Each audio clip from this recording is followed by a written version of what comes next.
ये बताइए कि आपके कैफ़े में और जिस तरह आपने कहा कि कंपटीशन काफ़ी है जो बाकी कैफ़ेज़ हैं, क्या चीज़ मुनफरद है, इनफरादियत क्या है आपकी? तीसरी चीज़ एम्बियंस आ जाती है, तो वो कैसा है आपका बाकी की निस्बत?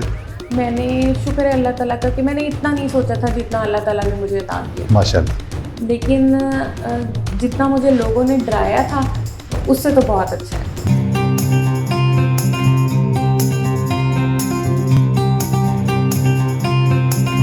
बिस्मिल्लाहिर्रहमानिर्रहीम, अस्सलाम वालेकुम। पीबीएस पॉडकास्ट के साथ आपको खुशामदीद कहते हैं।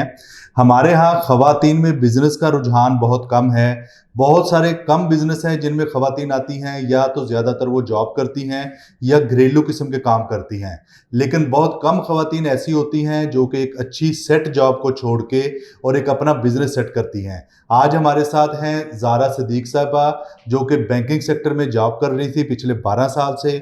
उन्होंने अपनी जॉब को खैराबाद कहा है और ज़ाराज़ किचन के नाम से बुरेवाला में अपना एक बिज़नेस शुरू किया है जो कि बड़ी कामयाबी से चल रहा है। इनसे पूछते हैं कि ख़वातीन के लिए बिज़नेस के क्या मौक़े हैं, कितनी मुश्किलात हैं और कितनी आसानी से ये बिज़नेस शुरू किया जा सकता है। तो मैम, सबसे पहले आपको वेलकम कहते हैं अपने स्टूडियो में। तो थोड़ा सा बताइएगा अपने बारे में कि बैंकिंग सेक्टर में कब से जॉब कर रही थी और बिज़नेस में आने में कैसे सोचा? जी, अस्सलाम वालेकुम।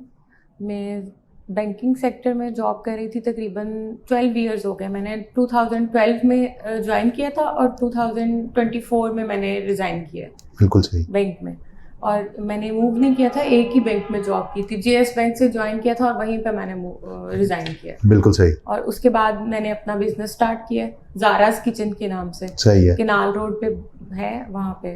और बस वहाँ से मैंने अब बिज़नेस अपना, मेरे तकरीबन 3.5 मंथ्स हो चुके हैं उसको स्टार्ट किए हुए, और अब मैं वही रन कर रही हूँ। तो कैसे बिज़नेस करने का ख्याल कैसे आया? बिज़नेस करने का मेरा माइंड जो था, माइंड सेट जो मेरा था, ये शुरू से बिज़नेस करने का ही था। लेकिन वो कहते हैं कि सब लोगों को था कि अकेली कैसे बिज़नेस चलाओगी, या मतलब घर में भी सबको यही लगता था कि एक अकेली नहीं चला सकती। 2-3 साल पहले भी मैंने ये आइडिया किया था कि मैं बिज़नेस अपना चलाऊँ, लेकिन तब बस सबके कहने पे मैंने ड्रॉप कर दिया। लेकिन अभी जब मैंने देखा कि बैंकिंग काफ़ी टफ़ हो गई थी और मुझे अब मैं इस स्टेज पे आ गई थी कि मुझे मूव करना चाहिए। मतलब बैंकिंग में भी एक सेक्टर में आप इतनी देर तक जॉब नहीं कर सकते। तो फिर मैंने सोचा कि मूव करने से बेटर है कि मैं अपना बिज़नेस स्टार्ट करूँ। तो फिर मैंने बैंकिंग को ड्रॉप किया और अपना बिज़नेस स्टार्ट किया। अपने बिज़नेस में भी मेरे पास अपॉर्चुनिटी थी कि मैं सबका ख्याल था कि या तो एक लड़कियां पार्लर बना लेती हैं या बुटीक बना लेती हैं। तो मैं ऐसा कोई बिज़नेस नहीं करना चाह रही थी। मतलब मैं हट के थोड़ा सा बिज़नेस, मुझे शौक था कि मैं कैफ़े या रेस्टोरेंट बनाऊं। बिल्कुल सही। तो इसलिए मैंने जो था कैफ़े को चूज़ किया और फिर बस अल्लाह का नाम लेके मैंने शुरू कर दिया इसको बनाना। तो कैफ़े स्टार्ट करना एक बड़ा मुश्किल काम है। सबसे पहले तो स्टाफ ढूंढना ही मुश्किल होता है, फिर आपने कौन सा स्टफ़ देना है। और बुरेवाला की अगर बात करें तो काफ़ी सारे लोग हैं जो कि फूड का बिज़नेस कर रहे हैं। तो क्या मुश्किलात आई और अभी आप समझती हैं कि ये मुश्किल बिज़नेस है या आसान है? देखिए, जब मैंने स्टार्ट किया था तो काफ़ी चीज़ें ऐसी थी जो मैंने राइट डाउन की हुई थी, लेकिन उनसे हट के मुझे बहुत सारी चीज़ों को फेस करना पड़ा। जैसे एक बिल्डिंग चूज़ करना, उसके लिए मैंने बुरेवाला में मतलब उन जगह पे भी गई हूँ जहाँ पे मैं कभी भी नहीं गई थी। सही। ठीक है। उसके बाद जब आप बिल्डिंग चूज़ कर लेते हैं, उसके बाद जब आप देखते हैं बिल्डिंग को और उसमें और उसको एक अपना डिज़ाइन आइडिया बनाने में बहुत फ़र्क होता है। बिल्कुल सही। तो उसमें थोड़ी सी मुश्किल हुई मुझे। मैंने बिल्डिंग तो चूज़ कर ली, लेकिन उसके बाद वो परचेज़ भी कर ली। लेकिन उसके बाद जब मैंने उसके अंदर रेनोवेशन के लिए सब चीज़ें की, तो वो जो मेरा एस्टिमेट था उससे बहुत आगे की चीज़ थी। फिर वो मैंने अपना एक आइडिया, मैं रोज़ाना बैंक जाते हुए आते हुए वहाँ पे चक्कर लगाती थी कि यहाँ पे ये होना चाहिए, यहाँ पे ऐसे होना चाहिए, यहाँ पे ऐसे होना चाहिए। फिर बैंकिंग के साथ साथ मैंने वहाँ पे काम स्टार्ट करवा दिया था। तो उसके बाद मेरा सेकंड जो था वो ये था कि मैं उसके अंदर कुछ ऐसी चीज़, बुरेवाला, ज़ाहिर है बुरेवाला में इतने कैफ़ेज़ हैं, सब ने मुझे यही कहा, मतलब बिज़नेस स्टार्ट होने तक मैंने जिस भी बंदे से बात की उसने मुझे यही कहा कि इतना टफ कंपटीशन में क्यों आ रही हो। मतलब किसी ऐसे कंपटीशन में आओ जिसमें आपके पास ज़्यादा कंपटीटर्स ना हो। लेकिन मैंने सोच लिया था और मैंने अल्लाह ताला से भी मशवरा कर लिया था, तो फिर मैं इसी में आना चाहती थी। तो फिर मुझे ये था कि मैंने सारे कैफ़ेज़ पे एक एक दफ़ा जो है वो अपना शेफ़ लेने से पहले मैंने सारे कैफ़ेज़ के ऊपर एक एक विज़िट किया। उनकी काफ़ी सारी चीज़ें जो थी जो मैं इंट्रोड्यूस कराना चाहती थी वो मैंने उनकी टेस्ट की। तो उसके बाद मेरे माइंड में एक सेट बन गया था कि मैंने सब टेस्ट ले लिया, अब मुझे इससे अच्छा टेस्ट देना है। सही है। तो उसके लिए जो था मैं अब ऐसा शेफ़ चाहती थी जो इससे अच्छा टेस्ट मुझे दे सके। और इसके लिए फिर मैंने वो सर्च शुरू कर दी, साथ में मेरा कैफ़े का काम भी स्टार्ट हो गया था। फिर मैंने तकरीबन 3 से 4 शेफ़ मैंने ट्राई किए थे, उनमें से जो अभी मेरे पास चल रहे हैं उनको मैंने टेस्ट किया तो वो मुझे अच्छे लगे। मतलब मुझे ये लगा कि इनके हाथ में टेस्ट तो है, अब मैं उसको मोल्ड कर सकती हूँ अपनी मर्जी से। बिल्कुल फिर सही। मैंने उनको डिसाइड किया और उनको मतलब तकरीबन 1 मंथ से बिफोर मैंने अपने स्टार्टिंग से पहले उनको हायर कर लिया था। बिल्कुल सही है। अच्छा, ये बताइए कि आपके कैफ़े में, और जिस तरह आपने कहा कि कंपटीशन काफ़ी है जो बाकी कैफ़ेज़ हैं, क्या चीज़ मुनफरद है, इनफरादियत क्या है आपकी? सबसे पहले तो मैं क्वालिटी पे कंप्रोमाइज़ नहीं करती। मेरे लिए सबसे पहले मैं ये समझती हूँ कि जो वहाँ पे काम करने वाले बच्चे हैं और जो वहाँ खाने के लिए आते हैं, उनको मैं बिल्कुल अपने बच्चों की तरह ही ट्रीट करती हूँ। सही मतलब है। यही समझती हूँ। मेरे अपने बच्चे जो हैं, मेरे माशाल्लाह 3 बच्चे हैं। बड़ा बेटा मेरा जो है वो 17 साल का है। तो वो जिस तरह से मतलब मैं फ्रीली अगर वो खा रहे हैं ना वहाँ से, तो ऐसे ही मेरे बाकी सिटी के जो बच्चे हैं वो लोग भी वहाँ से खाएं, तो उन मेरे लिए या उनकी माँओं के लिए भी कोई परेशानी ना हो। बिल्कुल सही। कि वो एक ऐसी जगह से खा रहे हैं, ये बीमार हो जाएंगे या नहीं। मैं एनी टाइम हर कस्टमर को अलाउ करती हूँ कि वो मेरे किचन में जाएं और वो देखें, उनको बिल्कुल ऐसा ही किचन मिलेगा जैसे हमारा घर में होता है। बिल्कुल सही है। ठीक है। उसके बाद कोई भी चीज़ ऐसी यूज़ नहीं करती जिसमें हम कहें कि ये क्वालिटी कंप्रोमाइज़ हो रही है, या यहाँ से बेशक मुझे प्रॉफिट से कोई ऐसा नहीं है कि मुझे बहुत ज़्यादा प्रॉफिट चाहिए। अल्लाह ताला ने सब कुछ दिया है, लेकिन मैंने अल्लाह ताला से वादा इसी चीज़ का किया हुआ है कि मैं अपनी क्वालिटी को इक्वल रखूँगी, जैसी पहले दिन थी वैसी ही लास्ट डे तक होगी। तो जब क्वालिटी की बात करते हैं तो जाहिर है इसके ऊपर कीमत भी ज़्यादा होती है। बिल्कुल। तो एज़ कम्पेयर टू अदर्स आपकी कीमतें ज़्यादा हैं या कम हैं या बराबर हैं? नहीं, मेरी इक्वल है, तकरीबन इक्वल। मेरी जो प्राइजेज़ हैं वो इक्वल है, क्योंकि कुछ चीज़ें ऐसी हैं मेरे पास जो बाकी कैफ़ेज़ पे नहीं है। जैसे हमारे पास एक डीप डिश पिज़्ज़ा है, वो अब यहाँ बुरेवाला में मेरे से पहले तो किसी के पास नहीं था, अभी अगर किसी ने इंट्रोड्यूस कराया हो तो मुझे। सही है। अब ज़ाहिर है वो डीप डिश पिज़्ज़ा के अंदर अगर आपको नॉर्मल पिज़्ज़ा से ज़्यादा इंग्रेडिएंट्स जो हैं वो यूज़ हो रहे होते हैं, तो उसकी प्राइस थोड़ी ज़्यादा है। तो मैंने कैटेगरीज बनाई हुई हैं, लेकिन उन कैटेगरीज के अंदर भी आपको क्वालिटी कंप्रोमाइज़ नहीं मिलेगा। ठीक है, लेकिन ये कि टेस्ट कंप्रोमाइज़ ज़रूर हो जाता है कि ज़ाहिर है एक चीज़ को आप जब डिवाइड कर देते हैं तो ज़ाहिर है वो अलग अलग टेस्ट हो जाता है, उसका टेस्ट चेंज होता है, लेकिन क्वालिटी आपको एक जैसी मिलेगी हर जगह पे। मतलब आप ये समझती हैं कि आप क्वालिटी में टॉप पे हैं, बिल्कुल, और प्राइसेस में भी दूसरों के बराबर हैं, ज़्यादा नहीं है। तीसरी चीज़ एम्बियंस आ जाती है, तो वो कैसा है आपका बाकी की निस्बत? ज़ाहिर है आपने अगर एक फीमेल लेड बिजनेस है तो ख़वातीन का एस्थेटिक्स के ऊपर बड़ा ज़ोर होता है, एक अच्छा इन्वायरमेंट हो, बैठने के लिए अच्छी जगह हो, तो उसके हवाले से आपकी क्या स्कोर है या कैसे सोचती हैं आप?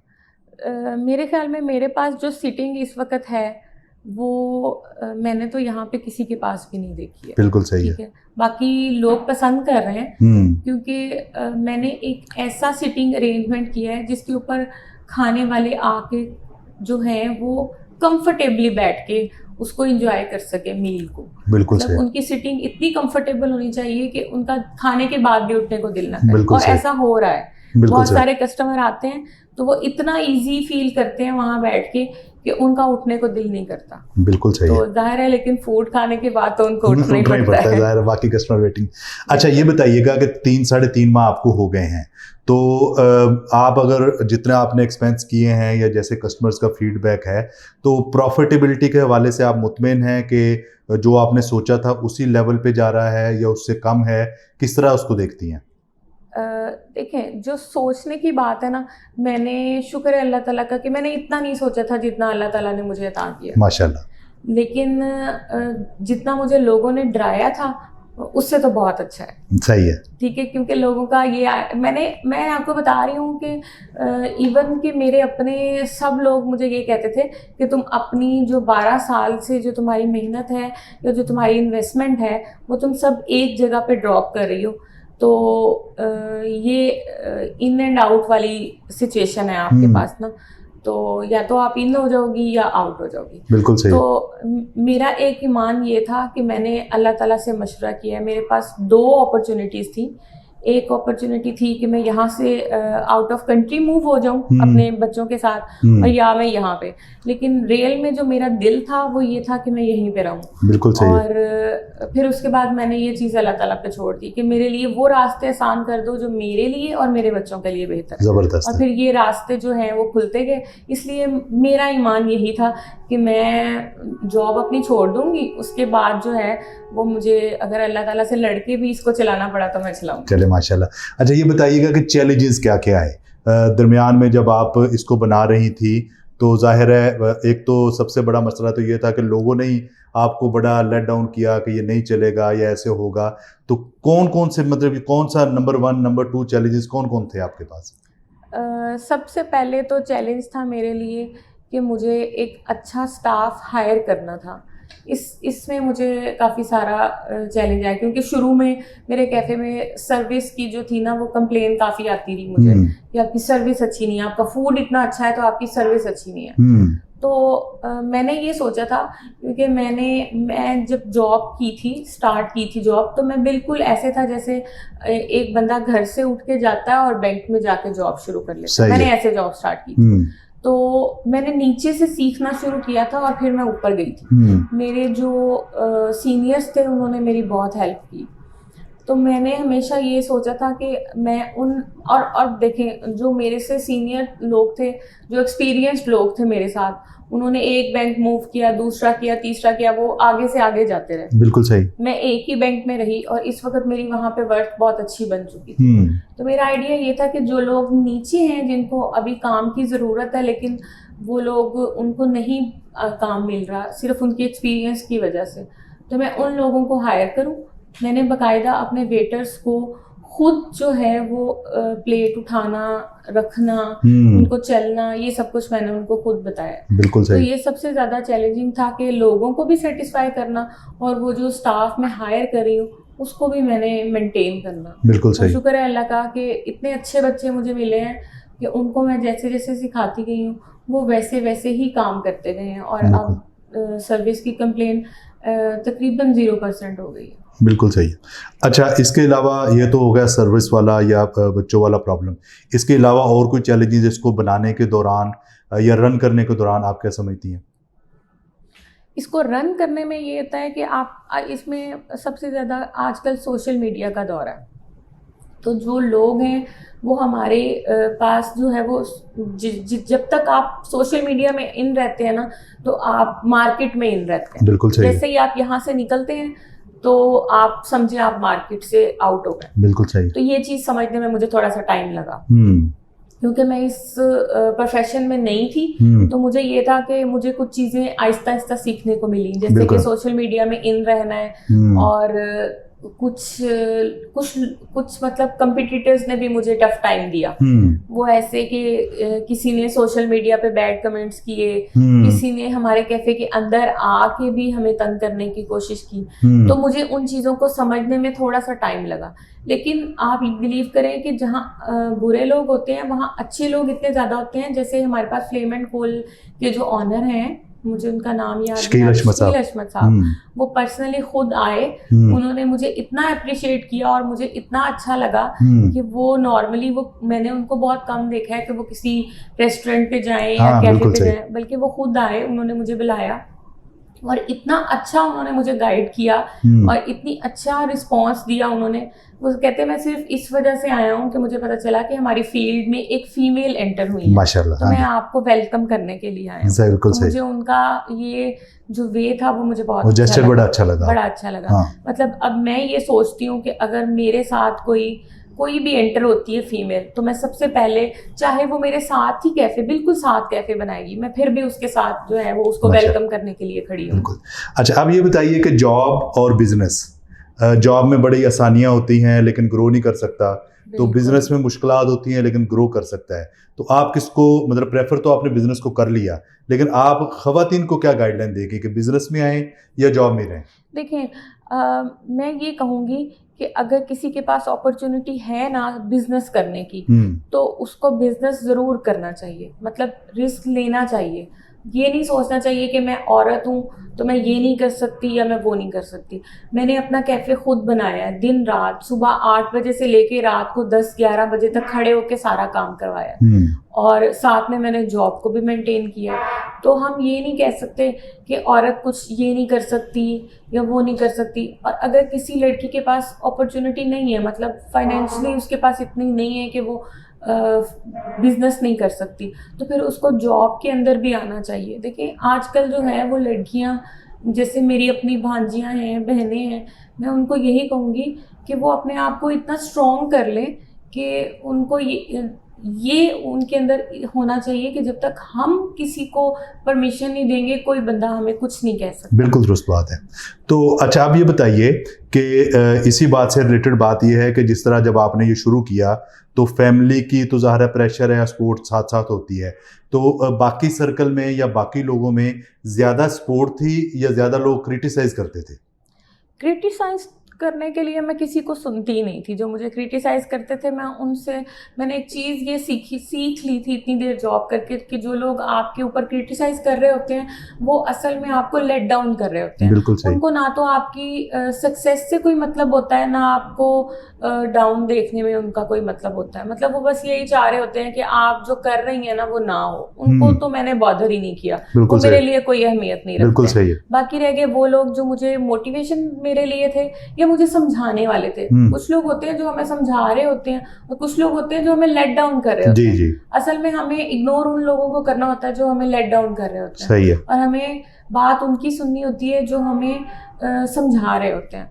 तो मैंने सिर्फ उनकी सुनी जो मुझे समझा रहे थे और जो मुझे मेरे साथ खड़े होने के लिए तैयार थे। उनमें मेरा अपना भाई था जो डरता था, लेकिन वो फिर भी मेरे साथ खड़ा था। फिर भी वो कहता था कि मैं आपके साथ खड़ा हूँ, जैसा भी आप करना चाहते हैं मैं आपके साथ हूँ। उन्होंने आपको ट्रस्ट किया उसके ऊपर। बिल्कुल। अच्छा, अब ये बताइएगा कि फैमिली है, बच्चे हैं, और आपने बताया कि आप जॉब भी कर रही थी और अपना रेस्टोरेंट बना भी रही थी, तो किस तरह मैनेज किया, कितना मुश्किल है?